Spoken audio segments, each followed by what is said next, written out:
My dear students, welcome to all of you in Ideal Career Point online classes. At first time, good morning everyone who is present here in online classes. My dear students, how are you today?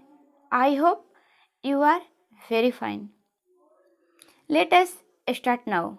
Today's our subject is English grammar. This topic is case part 2. अर्थात आज का subject हमारा है English grammar और इसकी topic है case कारक। कारक की फर्स्ट पार्ट की जो पढ़ना है,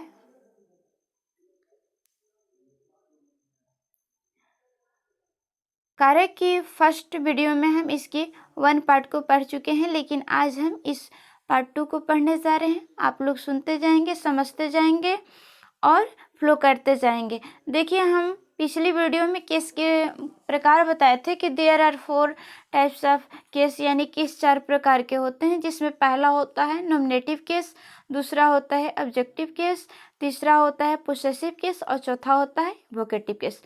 इसमें हम 3 चीज़ों के बारे में जो मुख्य रूप से बताए हैं कि केस जो होते हैं 3 मुख्य प्रकार के होते हैं, nominative case, objective case, possessive case, जिसमें आज इस वीडियो में हम ये आपको बताना चाहते हैं कि पोसेसिव केस बनाने की विधियाँ क्या होती हैं। यानी ये बहुत इम्पोर्टेंट, वेरी इम्पोर्टेंट टॉपिक है पोसेसिव केस। ज़्यादातर इसका इस्तेमाल हम बोलचाल की भाषा में करते हैं या ट्रांसलेट बनाने में करते हैं, इंग्लिश की हिंदी बनाने में भी करते हैं इसका इस्तेमाल। इसीलिए ये बहुत इम्पोर्टेंट चैप्टर है। आप लोग इससे ध्यान देंगे, समझेंगे और फ्लो भी करेंगे।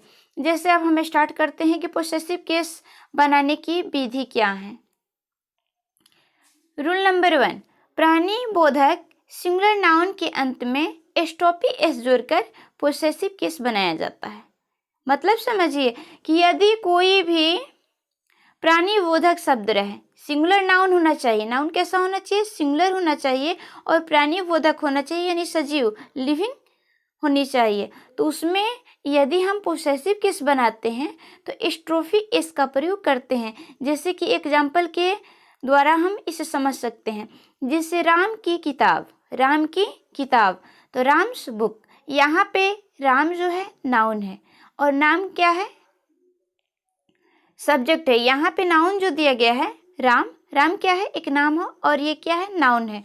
और ये राम जो है क्या है, प्राणी बोधक शब्द है। इसीलिए राम के साथ हम क्या किए हैं, एस्टॉपिस एस जोड़ दिए, तो क्या हुआ, राम की किताब, तो राम्स बुक। उम्मीद करते आपको अब ये समझ में आ गया होगा। उसी प्रकार से सेकेंड एग्जाम्पल को भी हम देखते हैं। जैसे कि लड़की की गुड़िया, ये भी क्या है, प्राणी बोधक है। लड़की क्या है, लिविंग है, इसीलिए लड़की की गुड़िया है, तो दी गर्ल्स डॉल, यानी लड़की की गुड़िया। इसमें ये ध्यान रखेंगे कि स्टॉपी इस जो इस्तेमाल हम करेंगे हमेशा सजीव के साथ ही करेंगे, यानी जो सब्जेक्ट रहेंगे वो भी प्राणी बोधक उसी में इस्तेमाल करते हैं। यानी यहाँ पे स्टॉपिस इस जोड़ने का मतलब क्या हुआ, काके की, यानी सब्जेक्ट के अनुसार आएगा काके की अंग्रेजी क्या हुआ, यही होता है एस, यानी स्ट्रोफी एस। जैसे कि इस तरह बोलचाल की भाषा में भी बहुत अधिकतर बच्चे गलती करते हैं। जैसे बोलते हैं कि माता का नाम, तो मदर्स नेम होगा, जबकि बहुत बच्चे ऐसे गलती कर देते हैं। इस तरह की गलतियां ज़्यादातर बच्चे करते हैं, मदर नेम ऐसे बोलते हैं या मदर्स नेम बोलते हैं, लेकिन ये नहीं होना चाहिए, mother's name, father's name, student's name, यानी यही स्टॉपिश एस है जो कि हमारे बोलचाल की भाषा से लेकर अंग्रेजी को काफ़ी आसान बनाता है और सारे डाउट को क्लियर करता है। उसी प्रकार से तीसरे एग्जाम्पल को हम देखते हैं। जैसे कि ये राजा का बेटा, द किंग्स सन, राजा का बेटा, मनुष्य का जीवन, तो मेंस लाइफ, यानी मनुष्य का जीवन। ये सभी एग्जाम्पल में आप देख लिए कि सभी क्या है, प्राणी बोधक है। अतः प्राणी बोधक सिंगुलर नाउन के अंत में क्या करते हैं, स्ट्रोफी एस का प्रयोग करके पोसेसिव केस बनाते हैं। उम्मीद करते हैं अब ये रूल आप समझ गए होंगे। आगे बढ़ते हैं, तब तक आप लोग ध्यान देंगे, केयर करेंगे और मेरी बातों को ध्यान से सुनते जाएंगे। सेकंड रूल क्या कहता है, अब हम लोग सेकंड रूल को पढ़ते जाएंगे, समझते जाएंगे। अगर प्राणी बोधक प्लूरल नाउन के अंत में इस ना हो तो उसके अंत में स्टॉपी इस जोड़कर पोसेसिव केस बनाया जाता है। हाँ बच्चे यहाँ ध्यान दें, कह रहा है कि प्राणी बोधक प्लूरल नाउन के अंत में इस ना हो, यानी देखिए जैसे कि हम सिंगुलर और प्लूरल के रूल्स जब पढ़ते हैं तो उसमें देखते हैं कि किसी भी नाउन को प्लूरल तब बनाया जाता है, किसी भी नाउन को प्लूरल बनाने के लिए हम उसके अंत में इस जोड़ते हैं या ईएस जोड़ते हैं, यानी किसी भी नाउन के अंत में एस या ईएस जोड़ने पर वो नाउन प्लूरल बन जाता है। देखिए यहाँ पे जो रूल कह रहा है कि अगर प्राणी बोधक प्लूरल नाउन के अंत में इस ना हो तो क्या करते हैं, उसके अंत में इस जोड़कर स्ट्रोफी एस जोड़कर पोसेसिव केस बनाया जाता है। ये प्लूरल भी दो तरीके से बनाते हैं। फर्स्ट तो हम आपको बताए कि एस या ईएस जोड़ते हैं किसी भी नाउन्स के अंत में तो प्लूरल बनते हैं, लेकिन कुछ ऐसे नाउन्स भी हमारे सामने आएंगे जो कि एस ईएस उसके अंत में लगाकर प्लूरल नहीं बनाते हैं, बल्कि उसकी वॉवेल यानी आंतरिक वॉवेल को चेंज करके हम उसका प्लूरल बनाते हैं। और क्या करते हैं,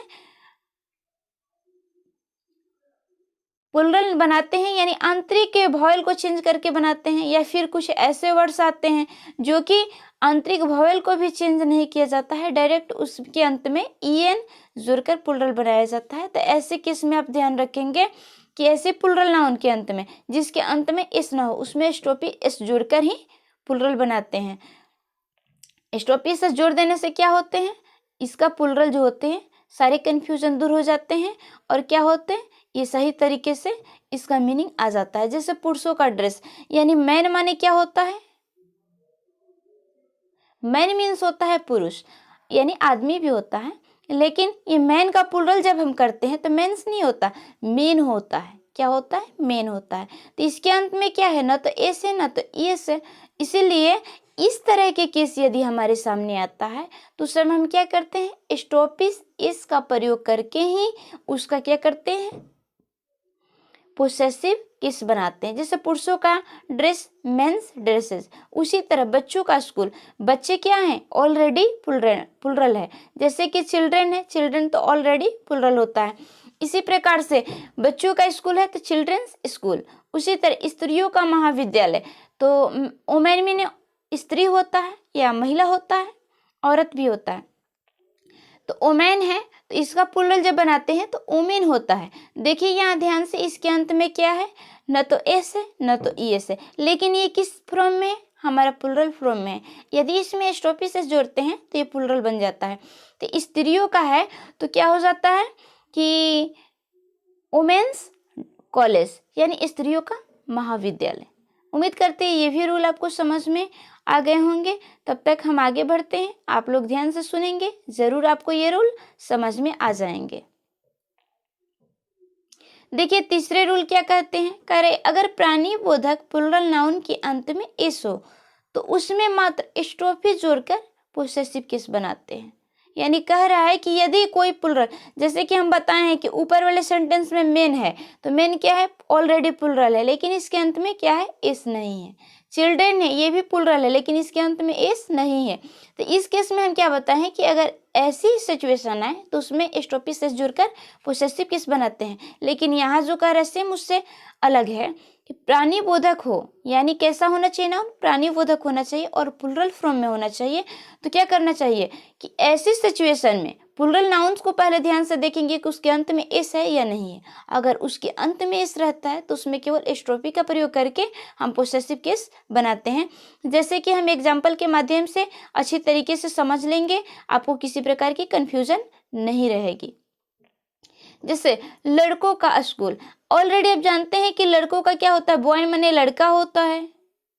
उसी तरह एस लगा देंगे तो बॉयज माने लड़के हो जाएगा, तो बॉयज स्कूल होगा ना, लड़कों का विद्यालय। तो यहाँ बॉयज है तो बॉयज तो लगाएंगे, लेकिन बॉयज के ऊपर क्या करेंगे, स्टॉपिसेस डालेंगे। क्योंकि स्टॉपिसेस डालते हैं तभी हमारा काके की अंग्रेजी कंप्लीट होता है, नहीं तो ये गलत हो जाएगा।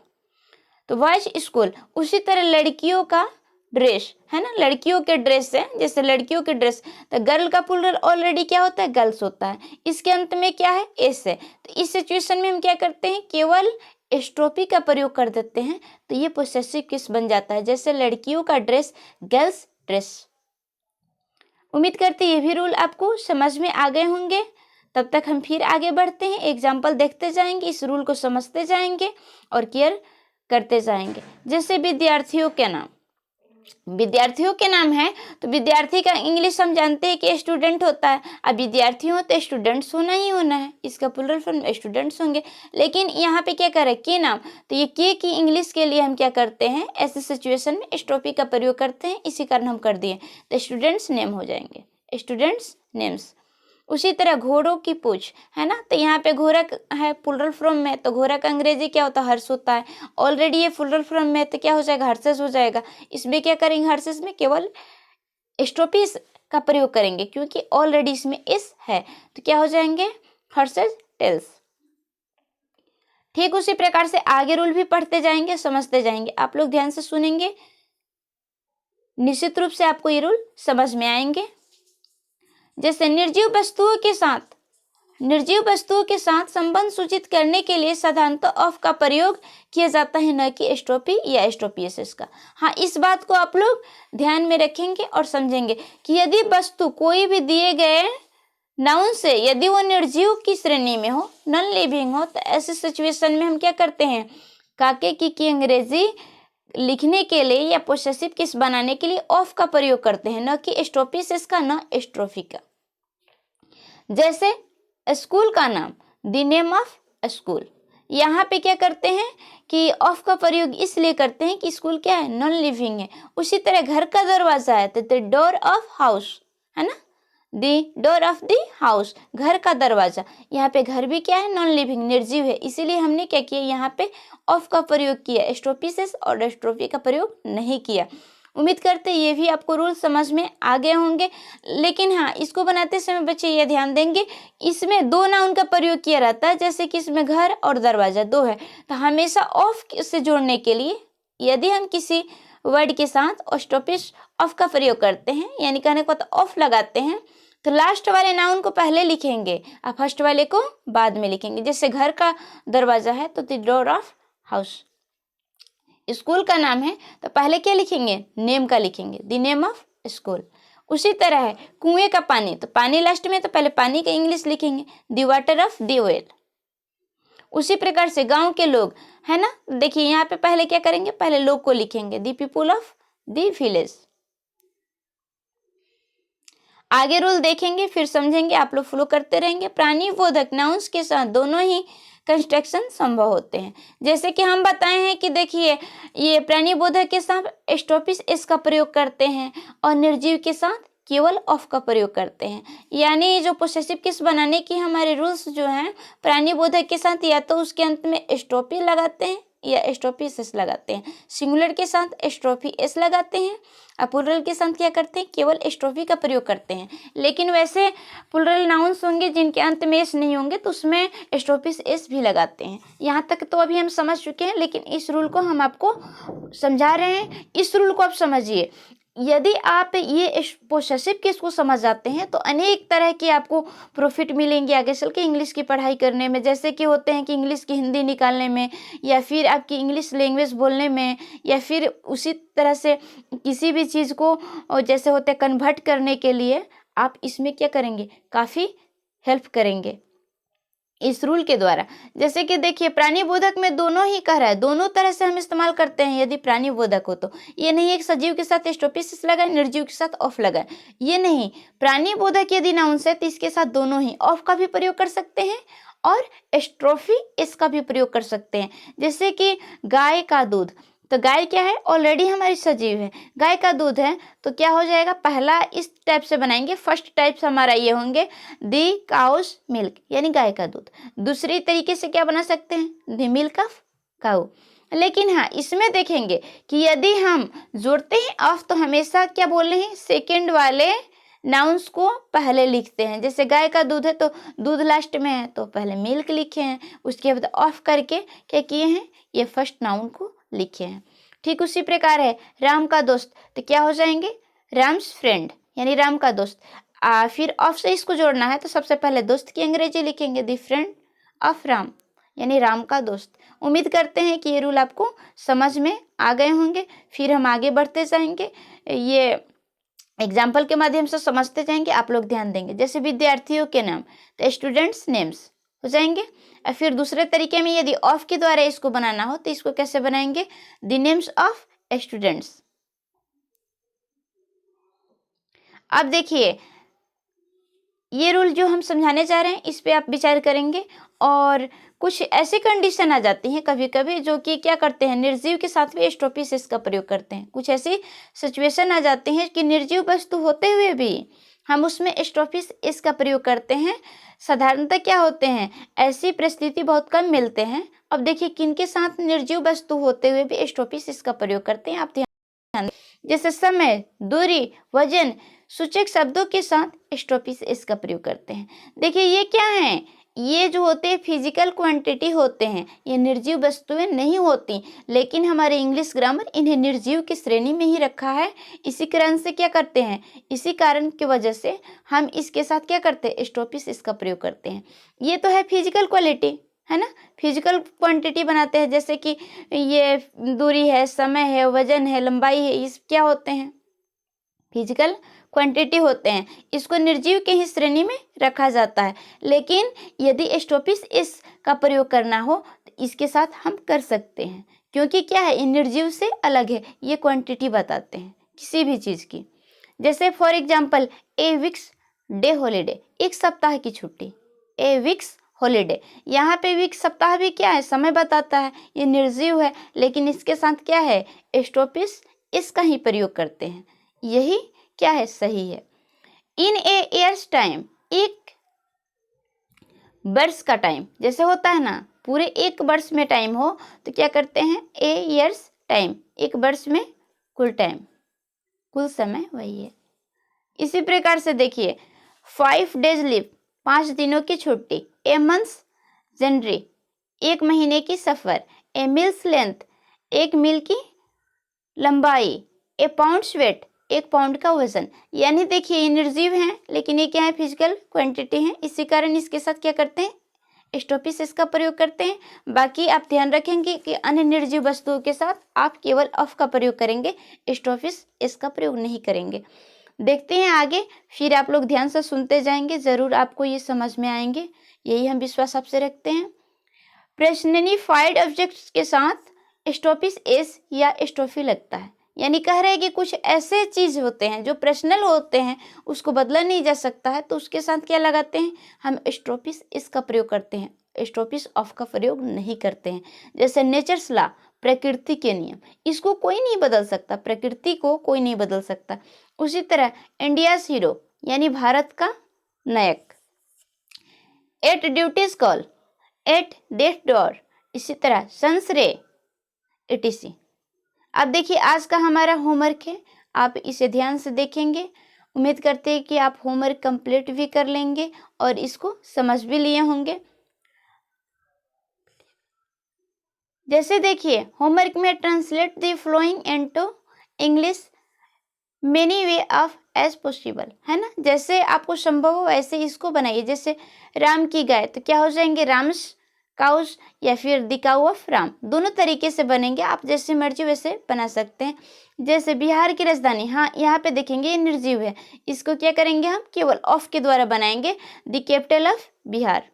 गांव की सड़क, द रोड ऑफ विलेज। उसी प्रकार से अगले हम एग्जाम्पल को देखेंगे। जैसे शिक्षक के नाम, तो क्या हो जाएगा, इसको दो तरीके से बना सकते हैं, पहला है टीचर्स नेम और दूसरा क्या हो जाएगा, द नेम ऑफ टीचर। उसी तरह से क्या है, पुस्तकों के नाम, तो क्या हो जाएंगे, द नेम ऑफ बुक्स। उसी प्रकार से मदन का स्कूल, मदन्स स्कूल, या द स्कूल ऑफ मदन, ऐसे करके। औरतों का भविष्य, तो इस तरह इसको दो तरीके से बनाएंगे, वोमेन्स फ्यूचर। इसी तरह से उम्मीद रखें कि आगे नीचे दिए गए भी आप जो एग्जाम्पल है बना लिए होंगे, बना लेंगे और साथ में इसको कंप्लीट भी कर लेंगे। अब देखिए ठीक उसी प्रकार से इसमें जो प्रश्न आते हैं दो तरीके से आते हैं, पहला एक इंग्लिश दिया रहता है, उसका हिंदी में ट्रांसलेट करना होता है, और दूसरा होता है जो हिंदी से एक इंग्लिश में करना होता है, एक इंग्लिश से हिंदी में करना होता है। तो ऊपर जो हम पढ़े हिंदी से हमको इंग्लिश करना था, लेकिन ये जो हम नीचे दिए हैं आपको होमवर्क के तौर में, ये इंग्लिश दिए हुए हैं ऑलरेडी, आपको हिंदी इसका ट्रांसलेट करना है। जैसे कि नेम्स ऑफ बॉयज यानी लड़कों के नाम। उसी तरह ऑक्शन फिट बैलों की fair, the feet of guts बकरियों की टांगे, है ना। उसी प्रकार से द डोर ऑफ हाउस घर का दरवाजा। इसी तरह से नीचे और भी एग्जाम्पल है। आप क्या करेंगे, इसको कंप्लीट कर लेंगे, होमवर्क बना लेंगे अपना, और इस पोसेसिव केस को नोट भी कर लेंगे, याद भी कर लेंगे। आज का हमारा स्टडी यहीं पे ख़त्म होता है। फिर मिलेंगे नेक्स्ट डे अगले वीडियो के साथ। तब तक के लिए बाय बाय। फ्रेंड्स, आपसे मेरी रिक्वेस्ट है कि आप मेरी वीडियो को पसंद आए तो लाइक कीजिए, सब्सक्राइब कीजिए, और यदि कोई कमेंट है तो कमेंट बॉक्स में कमेंट भी कीजिए। तब तक के लिए bye bye. Be happy, be positive. Thanks for watching video.